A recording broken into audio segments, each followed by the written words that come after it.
Bonjour à tous, bienvenue dans ce nouvel épisode. Salut tout le monde. On espère que vous allez bien. Nous, ça va, on est un peu en retard.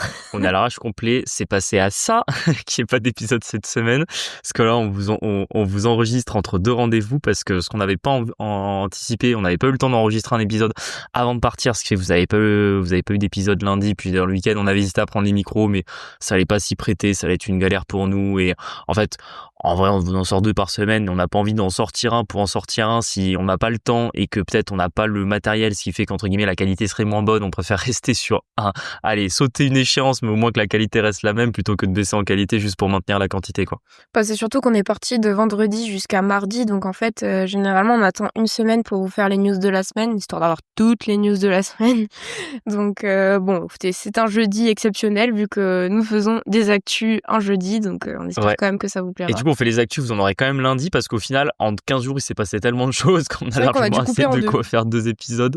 Sachant qu'en plus, quand je vous dis que c'est passé à ça, qu'il n'y en ait pas aujourd'hui, c'est que ce qu'on n'avait pas anticipé, c'est que bien évidemment, étant donné que pour une fois, on se prend un vrai week-end sans travailler avec Marie, enfin quasiment sans travailler, on est parti vendredi, on est rentré mardi soir et mercredi, on avait chacun de notre côté une journée remplie de rendez-vous où les rendez-vous étant planifiés pour se terminer à 21h ce soir, sachant qu'en général, on l'a déjà fait, vous enregistrez des épisodes le soir, c'est pas terrible parce qu'on est tous les deux fatigués et qu'en fait, soit on bug sur nos mots, soit entre guillemets, on sait plus où on habite. Ouais, voilà, c'est ça, on sait plus où on habite, on n'a pas un bon dynamisme. On s'est dit, bon, allez, dans le pire des cas, ils auront une semaine sans podcast, mais heureusement, il est 12h53, on s'est attrapé entre 2 rendez-vous sur la pause de midi et on a le temps de vous faire ce petit épisode. Yes, du coup, on démarre. Alors, je rigole, mais en fait, ça me fait pas rire du tout.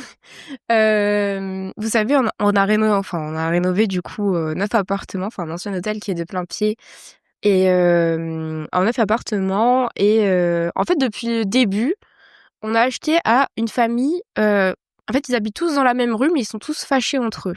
Donc bon, déjà, ça commençait mal. Je crois qu'on l'a signé en 2023 ou 2024. On l'a signé. On l'a visité en juillet 2023. On l'a signé en juillet 2023. On avait fait déjà une offre même avant la visite. C'est la seule fois on avait fait une offre avant la visite pour bloquer les biens. Et on leur notaire, et sans compter tous les problèmes qu'il y avait entre les héritiers, c'est la première fois qu'on a signé le compromis, je crois en octobre, alors qu'on avait une offre acceptée en juin. C'est ça, donc c'était un peu longué. Et bon, depuis le début, c'est une source de problème, cette famille-là. Et en fait, on sait du coup, notre hôtel est entouré de cette famille-là. Et en fait, depuis le début, on a un problème avec le voisin. C'est le voisin de derrière, je crois. C'est le voisin de derrière. Voilà. Pour vous dire, on a déjà pris des recommandés. À chaque fois qu'on y passe, en fait, il râle. À chaque fois que des artisans passent, il râle. Et c'est vraiment le turbo boomer par excellence, quoi. Juste 2 anecdotes là-dessus. La première, c'est que faut savoir que quand on a acheté le bien, en fait, le bien était sur une grande parcelle qui faisait 1600 mètres carrés.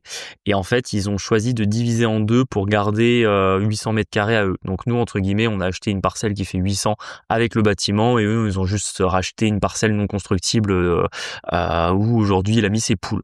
Sauf que historiquement, comme cette parcelle était unique, entre guillemets, on a un endroit du toit où l'eau tombe par terre.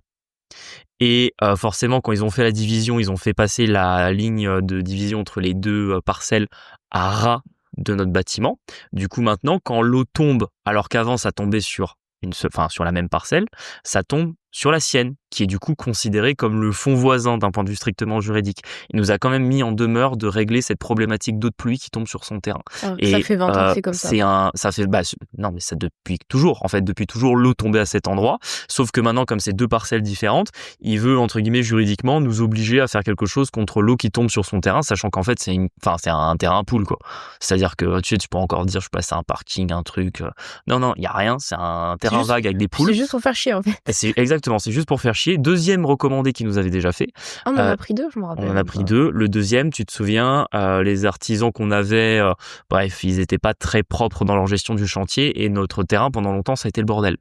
Et il nous avait mis en demeure également pour l'aspect esthétique du quartier, de remédier au bordel qu'il y avait sur le terrain. Oui, Sauf qu'en ça le fait, c'est chez gênait. nous, tu vois, genre en fait, si on veut entreposer, des tonnes de bordel et transformer le terrain en déchetterie, en fait, on fait ce qu'on veut, quoi. C'est vrai que ça le gênait visuellement. Ouais. C'était ça le truc. Oh punaise, ouais. Donc Bon, voilà, on déjà n'a ça jamais présente. répondu à ces recommandés. Hein. 3e anecdote, toujours avec ce même boomer, il a de la chance qu'à ce moment-là, j'étais pas là. Quand on y allait il y a 15 jours pour s'occuper du parking avec un de mes amis, au moment où j'étais dans un des appartements, il est passé et il s'adressait à mon pote en lui disant c'est pas bientôt fini vos histoires là ici, c'est pas un parking, hein. Genre hyper agressif. Même mon pote l'a recadré, il a de la chance que c'était pas moi, je pense que j'aurais insulté. Parce qu'en Et fait, encore une fois, tu peux venir te plaindre, mais tu dis bonjour, monsieur, je suis désolé, mais ça, vous faites des travaux depuis longtemps, ça peut me gêner un petit peu. En fait, il y a des manières de le faire. Je peux comprendre qu'il soit dérangé, mais tu viens pas en fait m'invectiver alors que je suis sur mon terrain. Ou alors, si je sais pas, tu veux un coup de fusil, quoi. et, Je sais pas à quoi il s'attend, mais bien évidemment que ça finit mal ce genre d'histoire. en fait, du coup, nous, on a un agent immobilier qui est chargé de mettre en location nos appartements. Et en fait, il malmène même l'agent immobilier. Et la dernière fois, l'agent immobilier, en plus, il est tout gentil et tout ça. Je pense qu'il a pas l'habitude de se faire un peu invectiver par les turbo-boomers.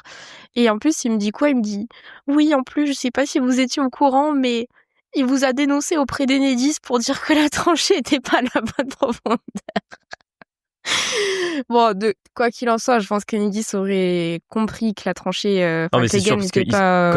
comme dans tous les cas, Inédit de faire un géoréférencement, le fait qu'on soit pas à profondeur et toutes les histoires qu'il y a eu, qu'on vous a déjà expliqué en long, en large, en travers dans ce podcast, il l'aurait su dans tous les cas qu'on n'était pas à profondeur, mais ça montre quand même à quel point c'est vraiment je cherche un Tu mot peux qui ne dire ça. soit pas Un bol de trou, comme on dit. insultant. Mais voilà, c'est vraiment pour vous montrer qu'il est juste là pour essayer de nous mettre des bâtons dans les roues, d'aller nous dénoncer auprès d'Enedis, alors qu'en fait, il voit bien que ça fait 1 an et qu'on a des problèmes avec eux. Donc vraiment, c'est quelqu'un, je ne vais même plus lui donner l'heure, quoi.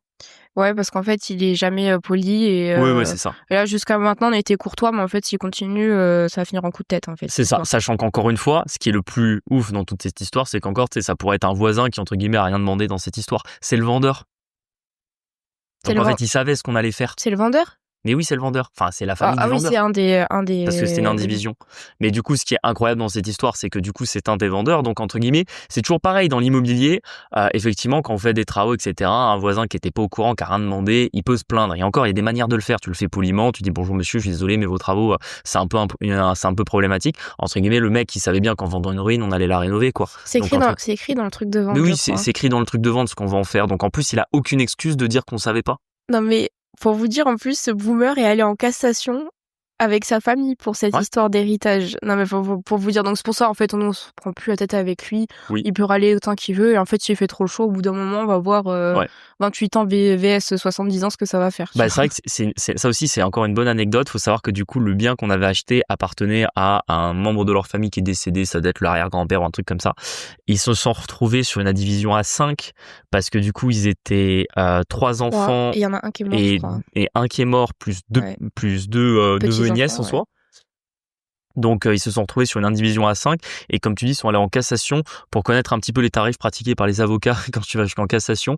La maison valait, on l'a acheté 117 500. Ouais. Je pense qu'ils ont dépensé plus que ça en avocats. Ouais, pour avoir... Non mais c'est une dinguerie. Bon, bref. Deuxième anecdote de la semaine. Mais comment ne pas parler de Paris du coup? Alors, bon, on était à Paris parce que Julien fait du power, pour ceux qui... powerlifting, pardon. Le but, c'est que vous avez 3 mouvements, squat, bench et deadlift. Et le but, c'est de soulever le plus lourd sur une seule répétition sur chaque mouvement. Donc, sport de singe, mais on aime. Voilà, c'est un peu ça.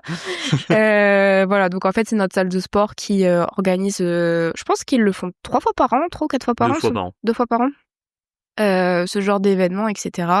Et les derniers étaient à Montpellier, vu que notre salle est à Montpellier, mais là, ils le refaire là où à Saint-Germain-en-Laye. Donc, on est monté 4 jours et nous, on s'était dit que c'était un peu l'occasion de prendre un petit peu de faire une coupure. Et du coup, on a logé à Saint-Germain-en-Laye. Alors, pour ceux qui ne voient pas où est Saint-Germain-en-Laye, c'est l'ouest de Paris. L'ouest-sud de Paris ou ouest-ouest? Non, l'ouest-ouest. Ouest-ouest de Paris. Et c'est là où il y a le Paris Saint-Germain, d'ailleurs, je pense.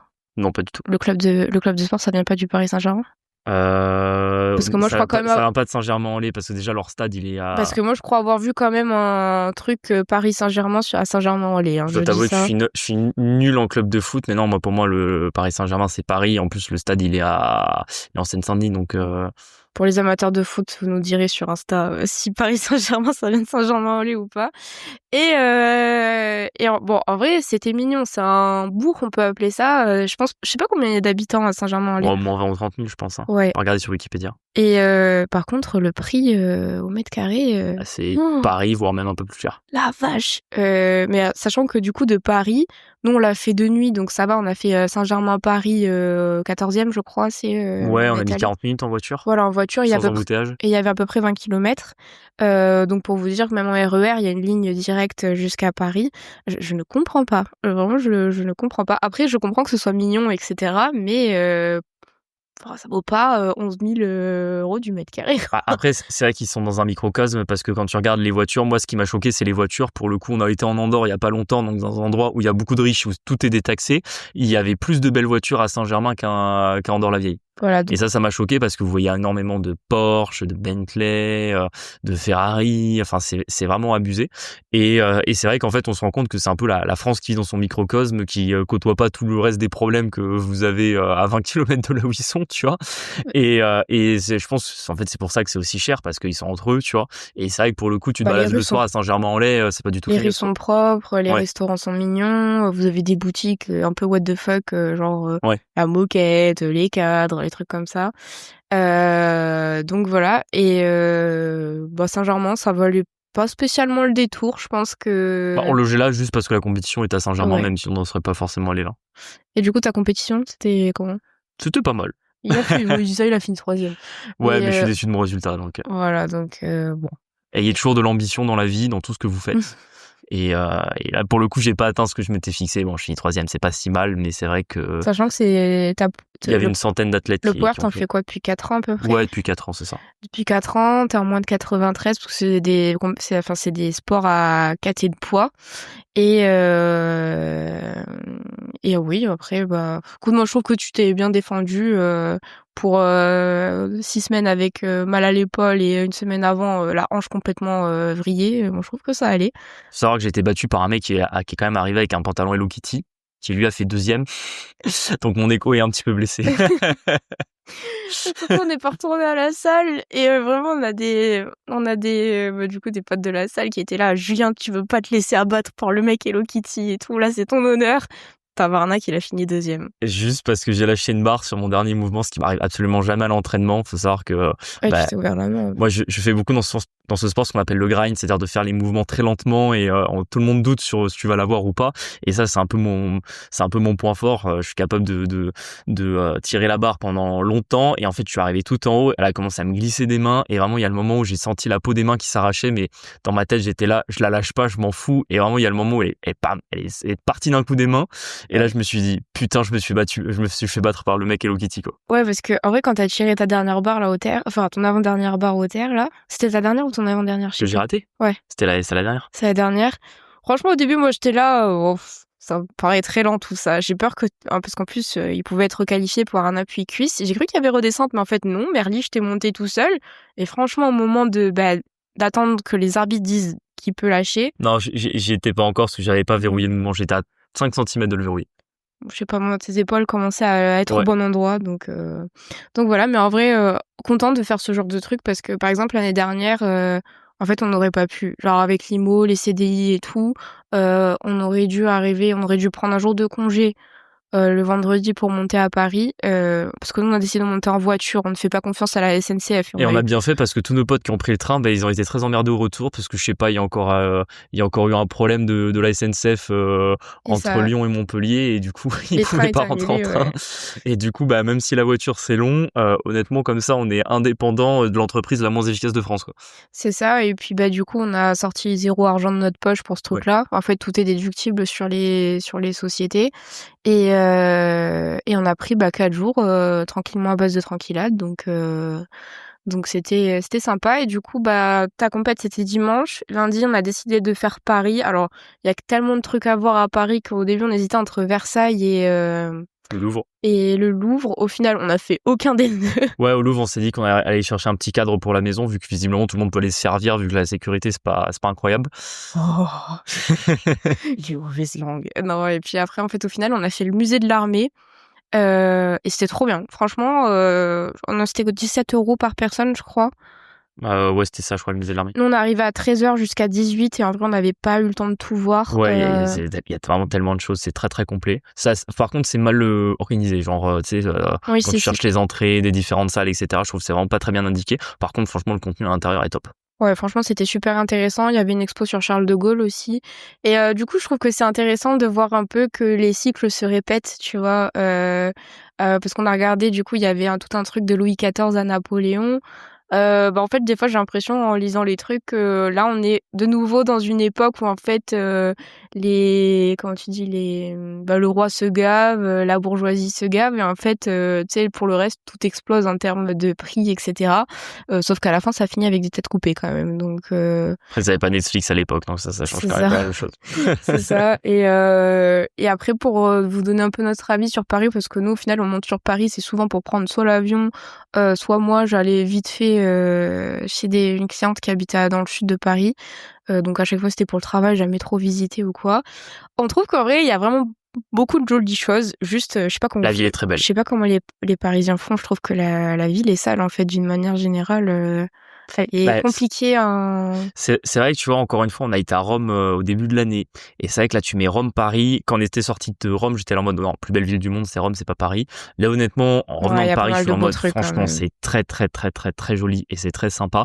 Par contre, en vrai, Rome, et même en tant que touriste, Rome est agréable. Oui. Là, honnêtement, même en tant que touriste, Paris, c'est pas agréable. En fait, il y a du monde partout, il y a des travaux partout, c'est très sale, tout est cher.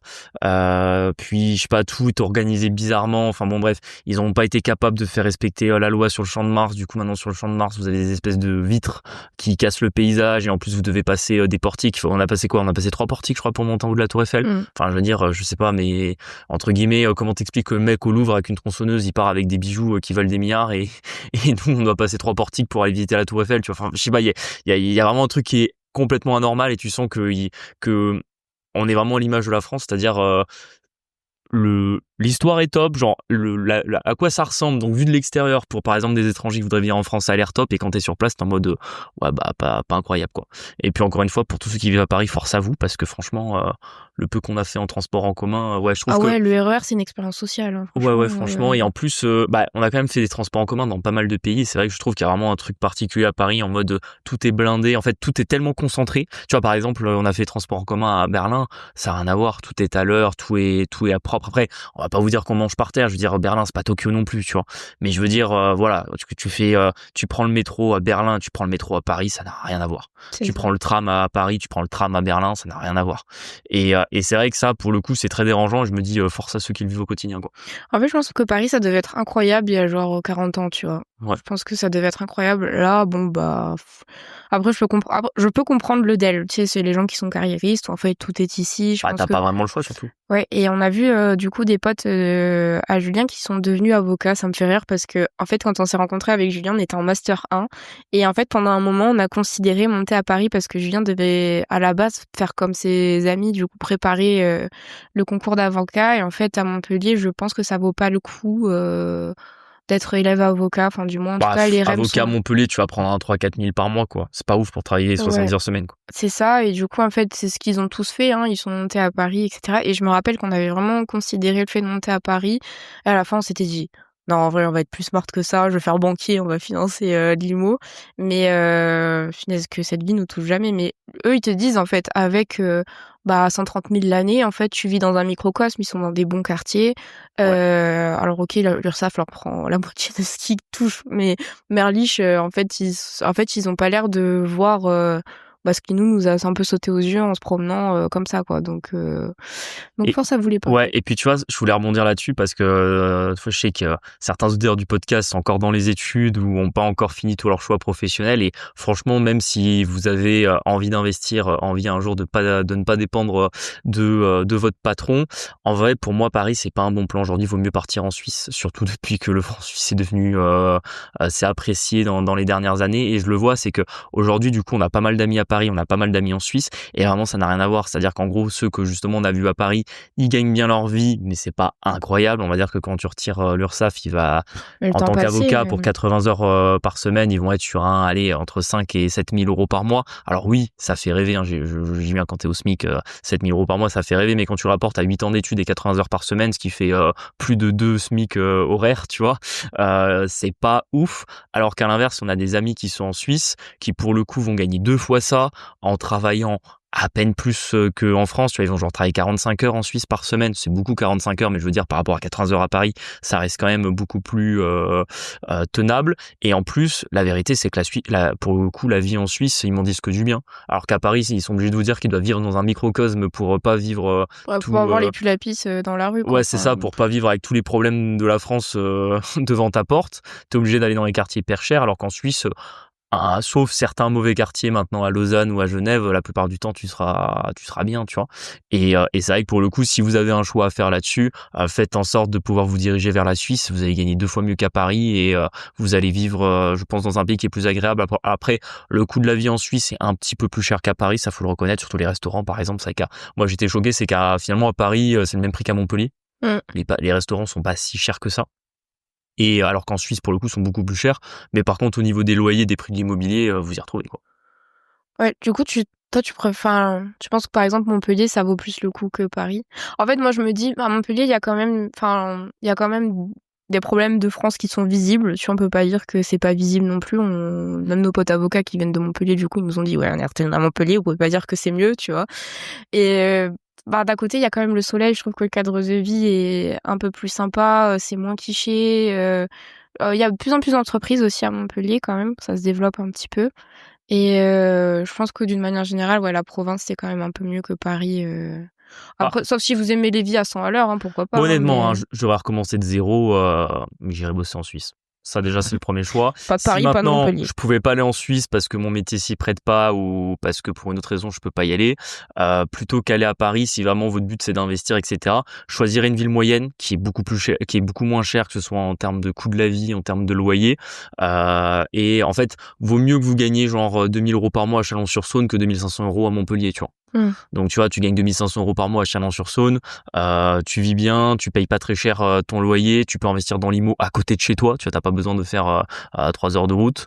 Maintenant, le truc, c'est que dans des villes comme Montpellier, alors effectivement, tu trouves de l'immobilier rentable à moins d'1 heure de chez toi. Par contre, 2 500 euros par mois à Montpellier, t'as à peu près, t'as plus d'un tiers de ton loyer plus d'un tiers de ton revenu, pardon, qui va partir dans ton loyer, sauf si tu vis vraiment dans un clap à lapin, quoi.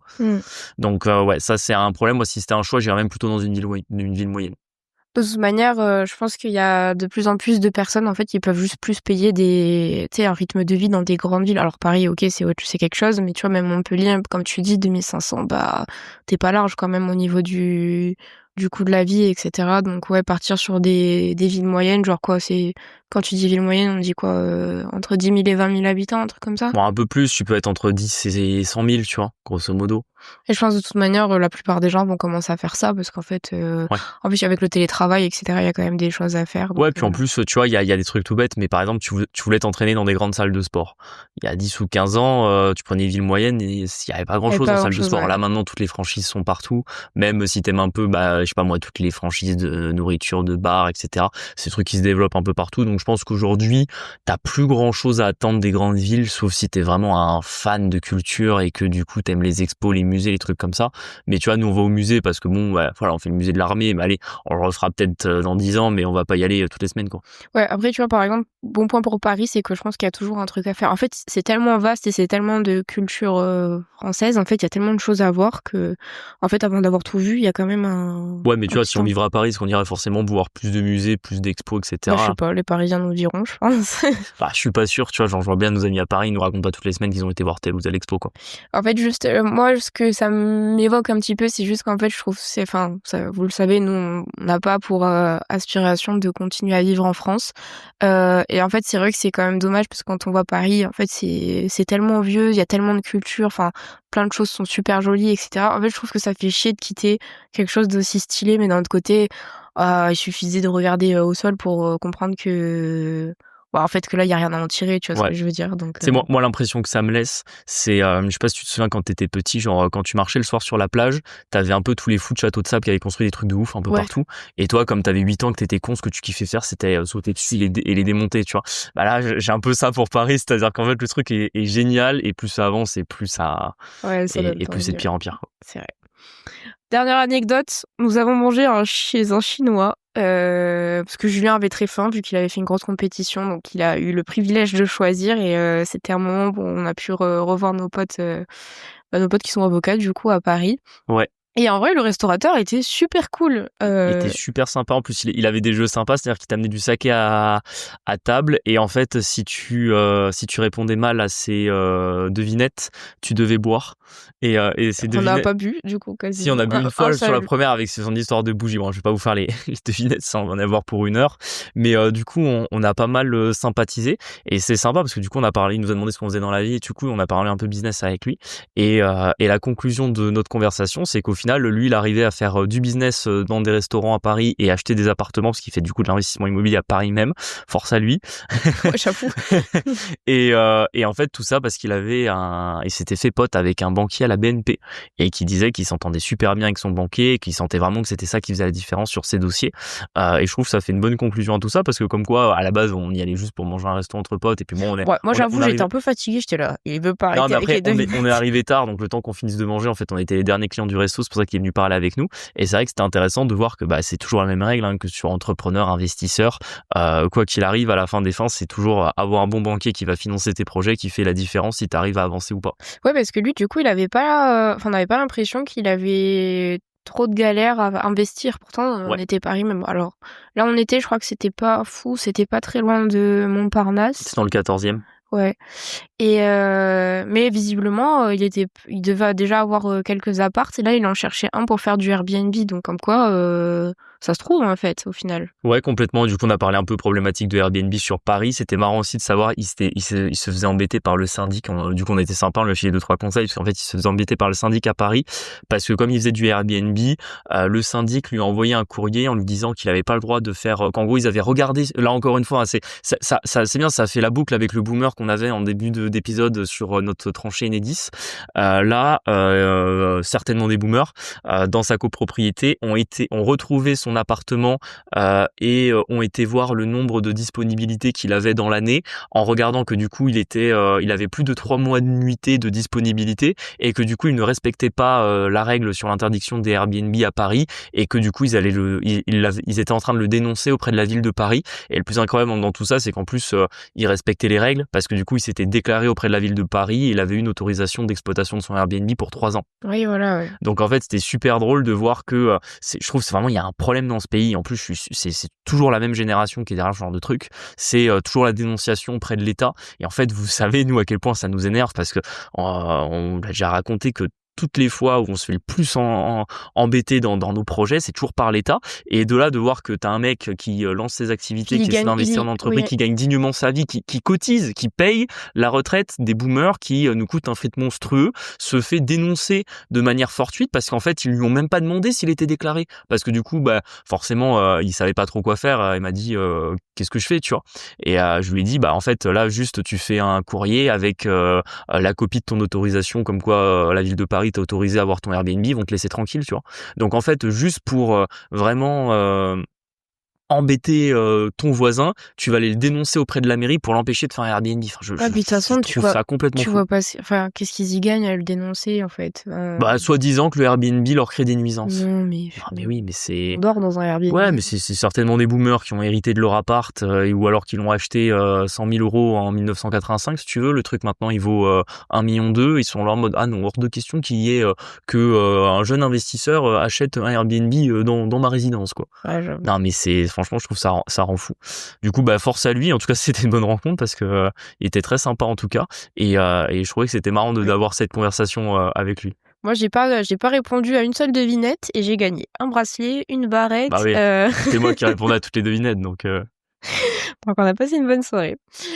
Bon, bah voilà, on espère que cet épisode vous a plu. N'hésitez pas à nous mettre 5 étoiles sur les plateformes, ça nous aide. À nous rejoindre sur La Flouserie et Quitte le Boomer Dream sur Instagram. On vous partage un peu notre vie d'investisseur. Et on se dit à lundi pour un prochain épisode. À bientôt, Salut, ciao. ciao.